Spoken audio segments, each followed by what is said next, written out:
네, 각 당의 6.1 지방선거 필승 전략. 이번에는 더불어민주당 편입니다. 김민석 더불어민주당 선대위 공동총괄본부장 연결돼 있습니다. 본부장님 나와 계시죠? 네, 안녕하십니까? 네, 안녕하세요. 예, 뭐 오늘 저녁은 어디서 뭐 혹시 유세 일정이라도 같이 하고 계시나요? 어떠신가요? 저희 지역 유세를 통 못해가지고 지금 저희 영등포 대림동에서 전체 유세를 함께 하고 지금 전화 받고 있습니다. 네, 네. 바쁘신 가운데 이렇게 연결해 주셔서 말씀 주시게 돼서 감사합니다. 자, 이제 사전 투표는 완료됐고 어제 마지막 주말도 지나갔습니다. 남은 이틀 승리를 위해서 가장 역점에 두고 있는 전략이 무엇인지 말씀해 주시죠. 우선 지금 임기 초 지지율에 편승해서 사실 실력이라든가 도덕성에서 그다지 안정적이지 않은 그런 후보들이 네. 득세하고 저희 민주당에서 실력 있는 인물론으로 뒷받침되는 후보들이 혹시 정당 지지율 차이에 피해를 보지 않도록 도와주십시오 하는 것이 기본이고요. 네.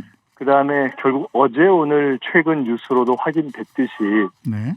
윤석열 정부가 들어와서 취해왔던 여러 가지 일들의 본질이 드러나고 있는데 네. 결국은 법무부 장관 한동훈 장관에게 공직 인사뿐만이 아니라 원래 청와대에서 했던 대통령 가족 측근 수석비서관 비리 감찰 권한까지 주게 된다는 것이 지금 이제 드러나서 네. 결국 이 모든 그럴싸한 말의 끝은 대통령 측근 비리의 수사 자체를 제로화시키는 네. 네. 대통령 측근과 가족을 감찰 제로지대에 두게 하려는 그러한 일종의 기획이었구나 하는 것이 드러나고 있는 것 같습니다. 네. 이런 얼토당토않은 이 초법적인 그리고 굉장히 부당한 권력 운용 시도, 네. 일종의 저희는 섭정 내지는 국정농단 시도라고 보고 있는데요. 네네. 이것은 반드시 막아주셔야 하겠다 하는 그러한 네. 호소를 오늘 내일 할 생각입니다. 일꾼론, 견제론 이렇게 두 가지로 뭐 정리를 해볼 수 있지 않을까 싶은데요. 인물론에 더해서 통상적 견제가 아니라 네. 어제 오늘 드러나는 상황은 대단히 심각합니다. 심각하다. 예. 지금까지 우리나라에서 과거에 박정희 시절에도 있지 않았던 시도고요. 네. 어떤 독재 국가에서도 하지 않는, 그러니까 대통령 측근의 감찰을 아예 측근에게 제도적으로 감찰하게 하면서 그것을 합법이라는 이름으로 하게 하는 초법적 독재로 들어가고 있는 것이기 때문에 네네. 대단히 부도덕한 시도다 이렇게 보고 있습니다. 부도덕한 시도다. 일반적 견제 정도가 아니다. 예. 네. 이 부도덕한 시도를 반드시 막아달라. 막아줘야 한다. 예. 네. 알겠습니다. 자, 새 정부 출범 직후라서 굉장히 특별한 상황인데 그 민주당 같은 경우는 좀 메시지가 박지원 위원장 같은 경우는 뭐 중도 확장을 위해서 뭐 몇 번이라도 더 사과하고 뭐 586도 용퇴하고 이런 중도 확장을 목표로 한 메시지가 주로 나오는 것 같고 또 이재명 후보나 송영길 후보 같은 경우는 지지층을 투표장에 끌어내는 것, 즉 투표하면 이긴다라고 하는 메시지를 주로 내고 있는 것 같아요. 그러다 보니까 이게 민주당의 전략이 뭐지? 박지원 위원장과 다른 네. 그 당의 목소리의 차이는 네네. 지지층과 중도층 다 소중한 부분이기 때문에 네. 그의 어떤 겨냥의 차이가 있다기보다는 네. 주로 가령 당 내에 성비위라든가 네. 흔히 있었던 내로남불 문제를 어떻게 할 것인가에 대한 데 대한 태도의 차이가 있었는데요. 네네.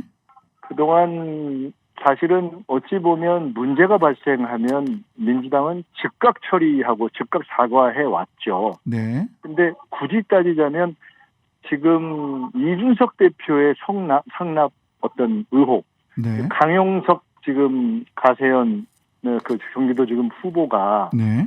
이준석 그 대표가 어디 외국 출국하겠다고 하니까 네. 금지 요청을 하는 그런 출국 상황. 금지 요청을 했어요. 예. 그러니까 실은 요새 이준석 대표가 야당에 대해서 과하게 공격을 하는 것에도 저희는 어떻게 보면 선거 후 윤리위원회 회부되는 문제에 대한 회부돼 있죠. 어떤, 예. 네, 그 눈돌리기 차원에서의 과도한 그러니까 정말 열일한 당에 뭔가 이렇게 기여하기 위한 그러한 데서 나오는 과도함이라고 보고 있는데요. 예. 이런 데 대해서 가령 박지원 위원장은 통상 자 우리가 늘 잘못했다, 네. 우리가 잘못한 부분에 대해서 반성하자 하는 얘기를 계속 하자는 것이고 네. 당내의 많은 분들이라든가 또는 지지자 당원들 가운데는 그거는 우리가 어차피 문제가 생기면 처리해 왔고 반성해 왔는데 네.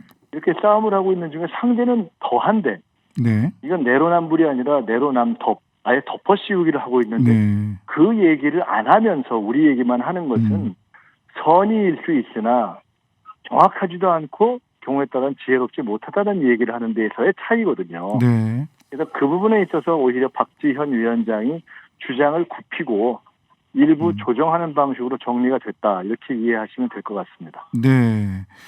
자, 판세 전체 판세 한번 보겠습니다. 여론조사 공표 직전 보자면 KBS, MBC, SBS 지상파 방송 3사가 의뢰해서 입소스 한국리서치, 코리아리서치가 23일에서 25일 3일간 전국 성인 남녀 14,020명 조사한 결과 자세한 내용은 중앙선거 여론조사 심의위원회 홈페이지를 참조하시면 되는데요. 이 조사 결과에 따르면 국민의힘 우세 9, 민주당 우세 4, 나머지 접전 이렇게 지금 읽힙니다. 이 판세 어떻게 보십니까? 지금 변화가 좀 있었나요? 처음부터 끝까지 지금까지 저희는 호남과 제주 4군데 외에는 안정적 우세를 보인 곳이 없습니다. 네. 대통령 취임식하고 한 달도 지나지 않아서 이뤄지는 선거이기 때문에 어찌 보면 뭐 지극히 자연스러운 상황이라고 보고요. 그리고 지금 그 4곳 가운데 제주도 어떻게든 이제 흔들어 보려고 상대방의 공세가 진행되고 있어서 저희들이 네. 안심할 수는 없는 상황이고요. 네. 처음에 시작할 때는 경기, 충남, 강원, 인천 등 한 4군데 정도 경합 지역에서 네. 저희가 선전해서 한 2-3군데를 이기면 6군데를 이길 수 있으면 그러니까 4-5군데 중에 반을 이기면 선전이라고 봤는데 네. 워낙 그 사이에 내외 변수가 있어서 지금은 4개 플러스 1, 5개만 넘어가도 선전이라고 보는 것이 솔직히 맞는 네. 상황이고요.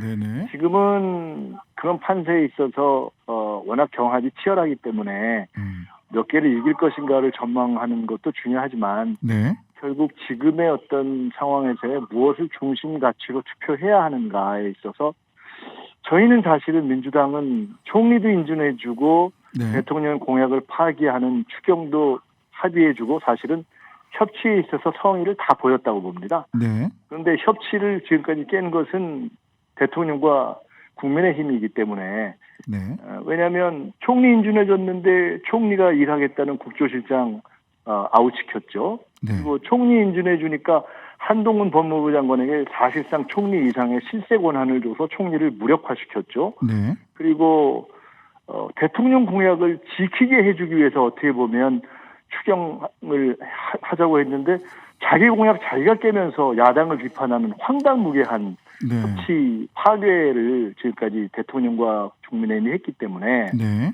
저희는 이게 대선에 패하고 또 임기 초에 힘이 안 맞아도 딸릴 수밖에 없기 때문에 최소한의 균형을 잡을 수 있는 그래도 인물론에서 좀 뒷받침되는 가령 강원의 이강재나 충남의 양승조 등등은 경기도의 김동연 등등은 살려주시라 이렇게 호소를 하고 있는 겁니다.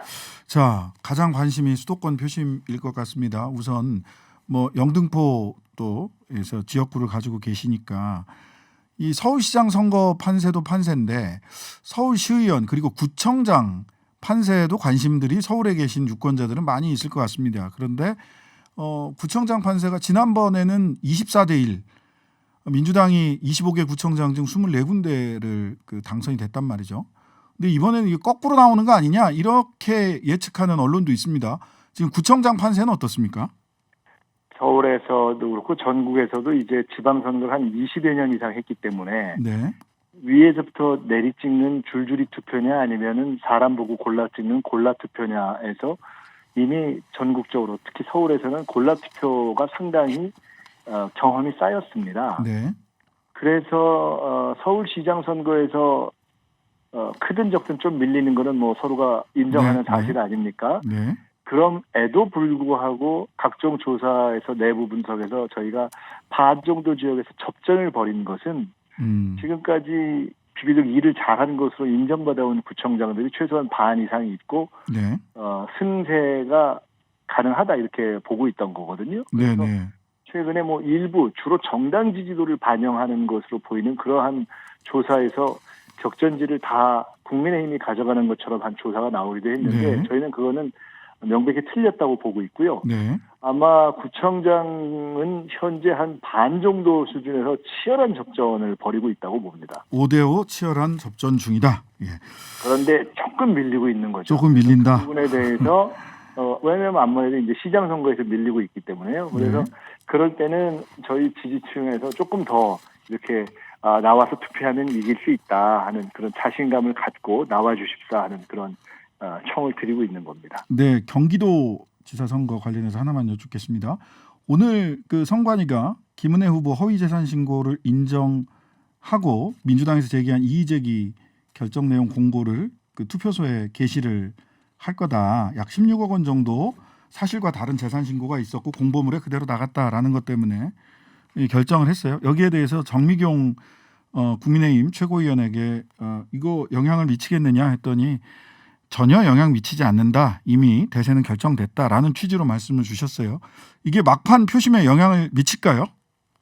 그 정미경 최고위원과 어제 어떤 TV 토론에서도 얘기를 해봤지만 네. 정당 지지도가 있고 임기 초니까 그냥 적당히 묻어서 가지 않겠냐 이렇게 말씀하셨는데 국민을 굉장히 무시하는 말씀이죠. 그것이 영향을 미치겠느냐 아니냐가 아니라 그것이 영향을 미칠 만한 사안인가 아닌가에 대한 판단을 해야 되겠죠. 네네. 그 김은혜 후보의 그런 문제는 의도성이 있다고 보여지는 것이고 사실 그 외에도 네. 솔직히 인물로 보면 경기도 운영 능력으로 보면 김은혜 후보가 윤석열 대통령 후보 백 있다는 거 외에 김동연 후보보다 낫다고 보기는 어렵지 않습니까? 네. 그렇기 때문에 그런데다가 지금 이런 문제까지 봐서 인물론으로는 확실한 우열이 있는 것이고 게다가 이런 도덕적 문제가 제기되고 있기 때문에 저는 결과적으로 경기도 도민들이 김동연 후보를 선택할 것이라고 보고요. 정미경 최고 같은 생각을 하시는 분들이 국민의힘에 있으면 저는 당연히 심판받아야 된다고 봅니다. 네. 자, 서울시장, 경기도지사 또 그 이재명 후보 다 같이 겹쳐 있는 부분일 텐데 서울 서부권 개발을 이야기하시면서 이재명 후보와 송영길 후보가 김포공항 이전 공약을 냈습니다. 그런데 이 부분에 대해서 윤호중 공동 비대위원장도 이게 중앙당 공약은 아니다라고 발을 빼는 모양새고 제주도에서는 안 된다라고 하는 목소리가 올라오고 있고 이준석 대표는 콩가루다 이렇게 비판하고 있습니다. 이거 어떻게 정리해야 됩니까? 물론 일단 이준석 대표는 저는 선거 때 말씀을 네. 안 하시는 게 좋다고 봅니다. 네. 콩가루건 뭐건 본인에게 닥쳐 있는 지금 윤리적 시비가 있기 때문에 가급적 안 끼시는 게 좋다고 보고요. 네. 공약이 명확히 아닙니다. 왜냐하면 대선 때 대선 공약으로 검토하다가 아닌 것으로 정리를 했고 네.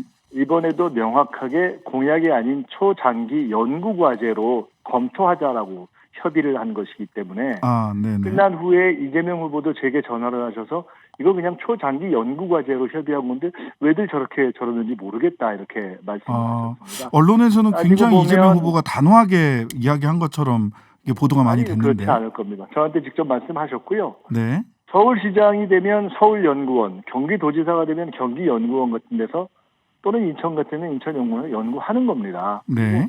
이런 일을 어떻게 한 임기 내에 실제 실행 과제로 하겠습니까? 네. 그래서 이미 서울 의원들이나 이 당내에서는 이거는 연구 과제인 것으로 확인된 것으로 알고 있고요. 이 부분에 대해서 과도하게 프레임을 걸고 쟁점화하는 것에 대해서 이재명 후보께서 말씀을 하신 것이지 네. 실제 그 당시 송영길, 이재명 두 후보가 이것을 발표한 당시의 기사와 원자료를 명확하게 체크하시면 네. 공약으로서가 아니라 초장기 연구과제로 검토 협의를 했다 하는 것을 분명히 확인하실 수 있을 겁니다. 네네. 지나친 정치적 프레임을 짠 공격이다. 이런 말씀 주셨고요. 자, 마지막으로 우리 총괄 선대본부장으로서 유권자들께 민주당 지방선거에서 왜 지지해야 되는지 지지 호소 부탁드리겠습니다. 민주당 대선에 졌습니다. 어렵습니다. 그간 5년 동안 잘못한 점이 있어서 심판받은 점이 있습니다. 그러나 다시 시작해야죠. 그리고 민주당 힘만으로는 안 됩니다. 최소한의 균형이 필요하고요. 국정에는.